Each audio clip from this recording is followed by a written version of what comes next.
అలా కాదండి. నీవు దేవుడిని నమ్ముకో, యేసు ప్రభుని నేను నమ్ముకున్నా, నువ్వు నమ్ముకో అని చెప్పడం తప్ప? ఇప్పుడు మీరు చెప్పండి. లేదు, డైరెక్ట్ గా అడుగుతున్నాను. తప్ప?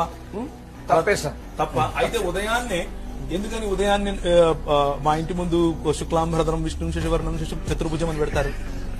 పెట్టకూడదు కదా, పెట్టకూడదు కదా. అట్లా ఒకవేళ అది తప్పైతే ఇది తప్పైతే అది కూడా తప్పే కదా. అందరం ఎవరి మతం వాళ్ళ ఇష్టం. ఉదయాన్నే 6 గంటలకు మా ఇంటి ఎదురుగా బ్రహ్మమురారి సురార్చిత లింగం అని వస్తుంది. నేను ఇంటాను నన్ను మత మార్పిడి చేస్తున్నాడని నేనే మనం తన్ను కొట్టట్లేదు సార్.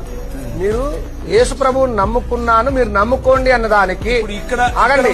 అదే బ్రహ్మమురాజు పాటకు ఏమైనా సంబంధం ఉన్నదా? గవర్నమెంట్ స్కూల్లో చదువుకున్నాను సార్. ఉదయం లేస్తానే మాకు ఒక టీ దాన్ని ఏమంటారు బ్రేక్ఫాస్ట్ దగ్గర ఒక మంత్రం నేర్పించారు గవర్నమెంట్ స్కూల్లోనే.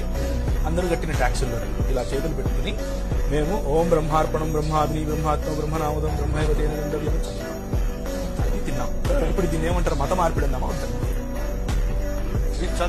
నేను చదువుకున్న నా స్కూల్లో నేను చిన్నప్పుడు నా మైండ్ లో నాకు ఇప్పటికీ కూడా ఆ శ్లోకాలు గుర్తు.